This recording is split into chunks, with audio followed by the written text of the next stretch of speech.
Courtney Brown Jr.'s father was second in command of one of Detroit's biggest drug rings, and so he grew up in Southfield, Michigan, which was a very elite suburb. It was one of America's most elite suburbs in the 1970s when he made friends with a guy named Spencer Holloway, and Spencer Holloway apparently moved out to Southfield just a little bit too late. Spencer Holloway and I met, this would have been 4th, 5th grade. That's like the mid-70s. I grew up in the suburb of Detroit called Southfield, Michigan, which at the time was like the premier suburb of the new money or nouveau riche. Of course, those who know were familiar with the book Motown Mafia, the story of Eddie Jackson and Courtney Brown. First guys really to rock the town. Or Eddie's dad and my old man are next door neighbors, which make me and Eddie Jr. next door neighbors. So Spencer's family moved there, and I'm thinking like 74, 75 is when Spencer, because there was only a handful of African Americans there, particularly when we moved there in the early 70s, but even by the mid 70s, a lot more blacks had started to move in to Northland Gardens, and Spencer moved maybe 4 houses away from me and Eddie. But Spencer Holloway one night was called to the home of Butch Jones, who was the imprisoned leader of Young Boys Incorporated, and there was rumors on the street that he had left $5 million hidden in his suburban house, and some rival faction of Young Boys Incorporated attacked the house where his wife and his 10-year-old son were living. The wife shot the guy, and some police said that the 10-year-old son shot him, but we don't know. The wife gets on the phone and calls the A-team. Spencer Holloway and others arrive, and they're charged with torturing the guy, Ricky Gracie, and then killing him, and then killing several other people in the weeks afterward for planning the robbery. Courtney Brown's friend, Spencer Holloway, who grew up in one of America's most elite suburbs with him, but had been drawn back to the inner city of Detroit, has been incarcerated since 1985, over 30 years, for a murder committed when he was 21 years old. And this is Courtney Brown's recollection of growing up with Spencer Holloway. I mean, and first let me say this, because I haven't, and it actually pains me to say this, I haven't given this man a shout out or spoke about. So shout out to Spencer Holloway, shout out to the Holloway family. I mean, we go back to the days of, we made clubhouses together. That's how far back. I mean, really when we were just kids in Southfield, and we the three of us spent, you know, probably 60-70% of all of our time playing together.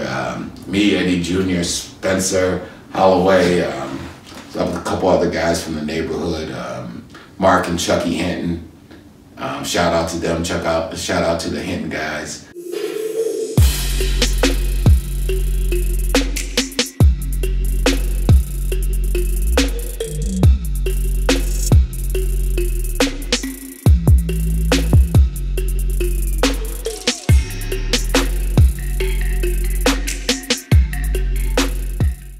As Spencer was moving in, the end of this book is starting to occur.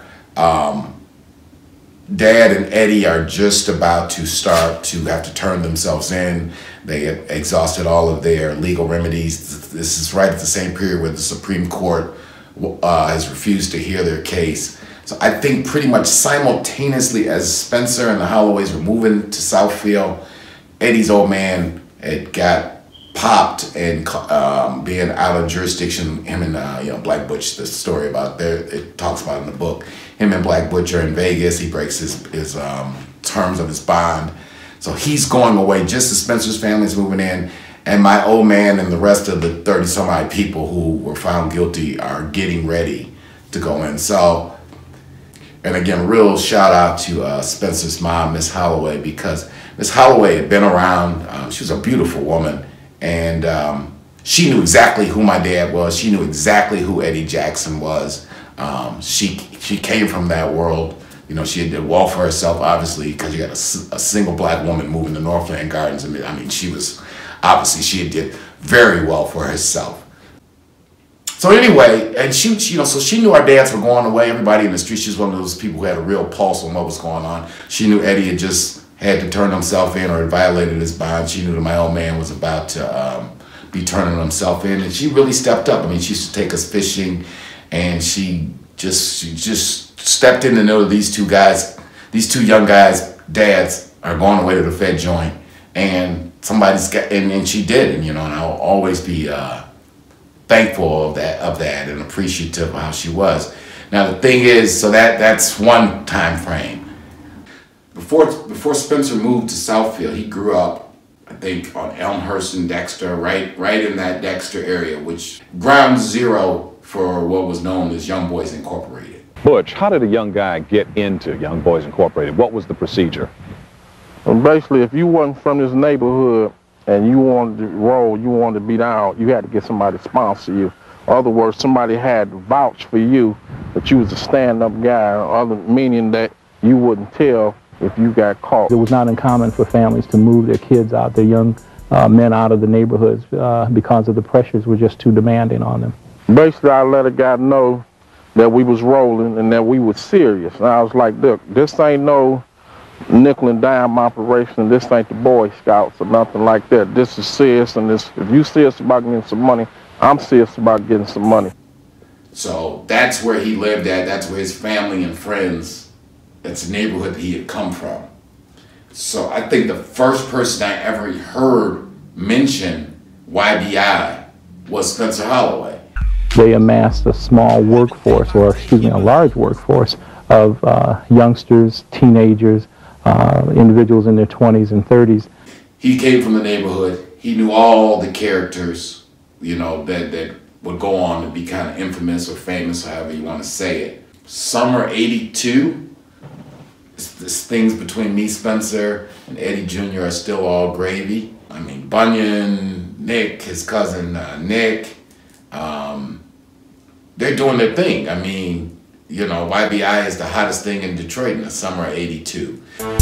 Allegations came back time and time again that Butch Jones was using underage preteens to sell heroin to people on the streets.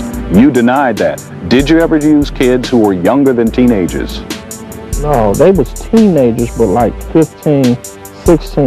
The part which I still deny because it's not true. I never had nobody 8 or 9 years old selling heroin. There's not nobody in the drug game 8, 9 years old. If you lived in the neighborhood, you were going to be pressured into it. And it was all gravy. Most of those guys, the older ones, knew who my dad was. They damn straight knew who Eddie's dad was. And so it was all cool, and it was all gravy. You are riding in a caravan of unmarked police cars about to raid what they call a major distribution outlet of heroin in the Brewster Housing Project. The assault on the apartment comes fast.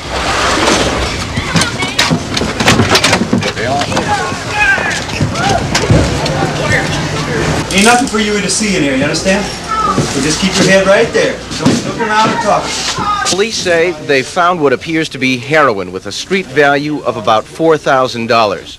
Police tell me some of the heroin would be sold to other drug dealers in the project, and some would be given to kids to sell on the street. The place, police say, is a suspected dope house in the Young Boys Incorporated network. Arrest 16 people all at one time over in the Jeffries projects. 15 minutes after we take them downtown, there's another 25 or 30 runners out there dealing dope. That doesn't sound like we're winning to me. If the battle against youngsters selling heroin is being lost, then surely juvenile court is Waterloo. Last year, 1981, police in Detroit say they arrested about 1,000 youngsters under 17 for drug offenses. But of those 1,000 kids put under arrest, only about 250 were actually charged in juvenile court. Of them, only about 125 were found guilty. And of those found guilty, almost half received probation. They found a new wrinkle. When I say they, I'm talking about the bad guys. They found a new wrinkle. They found a way to use the system to beat the system. And he just, the time Detroit in the early '80s, it was something, and he got caught up, he got real caught up in it. And it's a real tragic, real cautionary tale.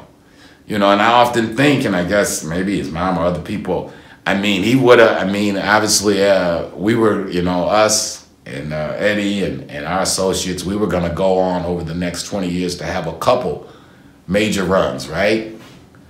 You know, Spencer would have been right there. He would have been right there. I mean, because the guy was tough as nails, always was. Always had the heart of a lion, and was as loyal as they came. And you know, and again, I have a prejudiced viewpoint. I think he got around a clique that took advantage of his heart and his loyalty, because he was one of those kind of people. If he was, long before they was talking about ride or die, he is that kind of guy. You know, somebody, if I'm his friend, somebody messing with Courtney Jr. and Spencer find out about it, he not gonna ask no questions. That person's got a problem. And that's just how he always was. I mean, from the time we were kids, you know, you mess with his friends, it's just like messing with him, and he wasn't one for really all of that. And you know how that gets. You get around the wrong people, they can take loyalty and that, and you know, because that's just how he was cut. So it all goes on routinely. It's commonplace in many areas of Detroit. Young people are on the street selling heroin. Here's Butch, 20 years old, recovering from a heroin addiction that began when he was 17, and he started buying dope from Young Boys Incorporated. I've copped dope from kids as young as 8, 9 years old, off of Dwayne and Dexter. The kids work in teams, one collecting the money, another delivering the dope, others acting as lookouts, and all are decoys for one another. And when a lookout throws a signal, a busy street can become deserted in a matter of seconds. That way, a cruising police officer sees nothing. And when they are caught, sources tell me the adult drug dealer will give his young runners all the protection money can buy. A lot of the bigger dope men, they make it a practice of letting them know if they take care of the heroin sales on the street, or if they're a good worker, that they'll come to their rescue anytime they get in any trouble with the police or get caught with heroin on the street. As a result, Young Boys Incorporated has expanded into Pontiac, where police say the group has been connected with at least one murder. And they're reportedly recruiting in the schools, like Mackenzie High on the west side, where school officials are quoted as saying they're worried about the student body being infiltrated. All in all, police say Young Boys Incorporated is responsible for at least 20% of all the heroin sold in Detroit. In fact, police say the group is taking in an incredible $250,000 a day. We confiscated one day's receipts from one location. They had more than one location. There was $23,000 that we could document from one day's take. by 82, we know that that both our fathers will be coming home soon. It's kind of foggy now, but I think by that time, even maybe summer of 82, I think the big man might have already got his out date, which was going to be March of 83. And we knew my dad was coming home shortly thereafter. And you got to remember, now we're 16. We got driver's license. You know, we'll get into some other stuff in the other projects we're doing. We already, I guess, looking back, we're kind of wayward kids or just products of our environment. So Spencer's, by this time, he's way tied up with this Young Boys thing. That's all he's screaming. That's who he's spending his time with. And we all good with that. I mean, Eddie Jr.'s all good with that. I'm good with it. I ain't got no issue with it. They're friends of my friends, and they're getting money, and, you know, that's the world we come from. Before the first indictment of Young Boys, Detroit was second only to New York for the consumption of heroin. 2 in the afternoon at Woodrow Wilson and Cortlandt on Detroit's west side. Watch the teenager in the blue jacket as he approaches the car, throws a signal by holding up 2 fingers, and finally waves the car in. A moment later, a second youngster approaches the car and apparently makes a delivery. The car drives away, and the teenager in the blue jacket passes the money he's received to the runner who made the delivery. Now we're at Joy Road in Petoskey, another well-known center of heroin trafficking, back on the west side, and this time it's high noon. Young people and teenagers are out on the streets, stopping cars, apparently making sales right under our nose, and hollering out what police say are brand names of heroin, like Whipcracker. But Spencer would start to say things, and I understand where he's at, and then, you know, that in his mind, YBI was the biggest thing ever, and there was never going to be anything bigger or grander, and that, you know, that Butch Jones was as big as they came, and blah, blah, blah, and all of this. And of course, that's the point, to be honest, where it was some friction, because to me and Eddie Jr.'s perspective, you know, what YBI got going, they only got going because our old man's had to get locked up and go sit down. Let's be clear about that. That if our dads were out, and you know, and Eddie Jr. is a little bit more boisterous about those things, and would kind of just cut to the chase and be like, you know, if my pops was on the street, they wouldn't be hitting on shit. The only reason they got, you know, they got a chance to get their foot in the game is because, you know, Eddie old man that got locked up. So that would always kind of lead to some tripped out kind of conversations. And, but it was still kind of all good. It was a time we were shooting hoops in our backyard, and we're living up out a drive now. And I guess it's the first kind of breach in the friendship kind of occurred. And we're having one of those kind of conversations, what life's going to be like once the big man comes home, what life's going to be like once my old man comes home. And Spencer says something to the effect of, it's not what you had, but it's what you got kind of thing. Eddie Jr. didn't take well to it. He said, you know, basically, you know, I'll be showing you real soon. You're right, it ain't what you had, it's what you got, and we'll be showing you real soon.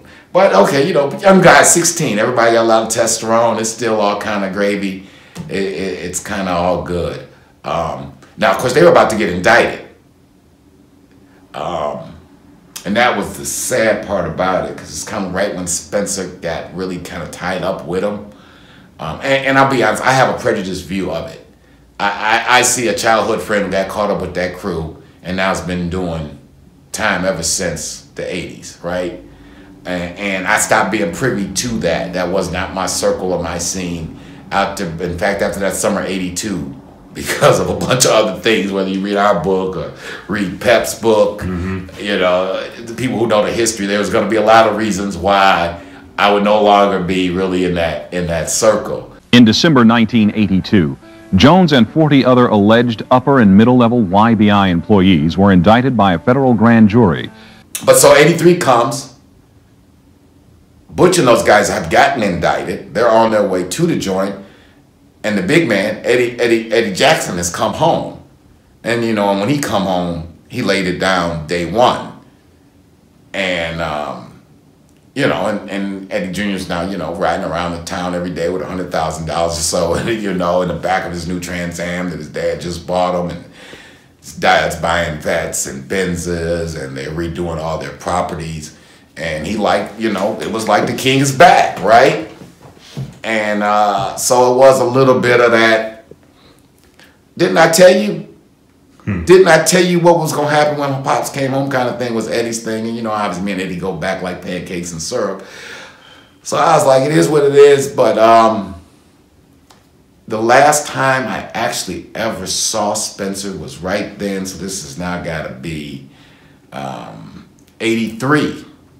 Because Eddie's old man has come home. He's bought him a new T-top Trans Am again. Eddie, they hitting it. They lit up the city like Broadway, like the Vegas Strip. They lit up the city instantly. And Eddie we're riding, and you know, he got $100,000 in his duffel bag in the back seat, and we pull up to Spencer's house and tell him, you know, look, my dad just bought me this whip. Why don't we go, you know, ride the city? And our friend Spencer wouldn't get in the car with us that day. And his mom came out, and again, we had all the respect and good relationship with his mom, and she's like, go ride with your friends. Go ride with your friends. And he wouldn't get in the car and ride with us.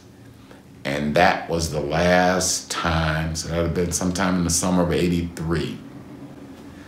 Unfortunately, you know, I would hear still about the updates of what happened, because then the whole, you know, that whole thing with A-Team, and I'm not going to get into it because I don't actually know. Nobody really knows the whole details of it. Obviously, he ended up catching a case dealing with Butch and Portia and whatever happened out at their house in Troy.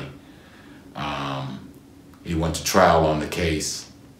He lost the trial. I think and I'm pretty sure the sentence was natural life or some ridiculous sentence. You know, I hear, because we still do have some mutual friends that keep in touch with him, and I guess he's still trying to litigate it out, and it should be. I mean, everybody else involved in those things went to jail, came back, and the fact that he's been there since he went on the lam a little bit after, I think, the case. Well, not I think. I know he did go on the lam for a little bit.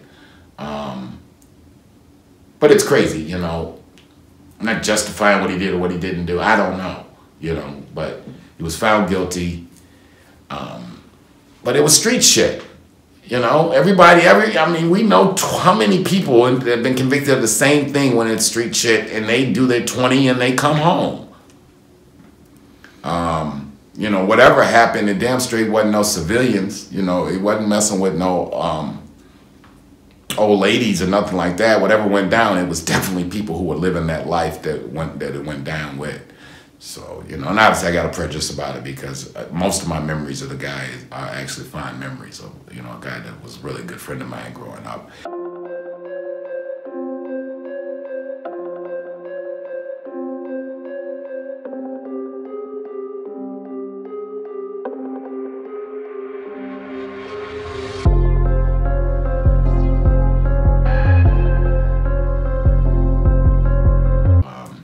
Yeah, those are my memories of Spencer Holloway. Again, shout out to my man. Anybody here got contact to him and see this on YouTube, you tell him this man said, you know, stay up. You know, hope you one day can work that thing out so you can come home. And that's it. Check it out. Motown Mafia, book and DVD, still available, still doing its thing. Holla at your man. Peace.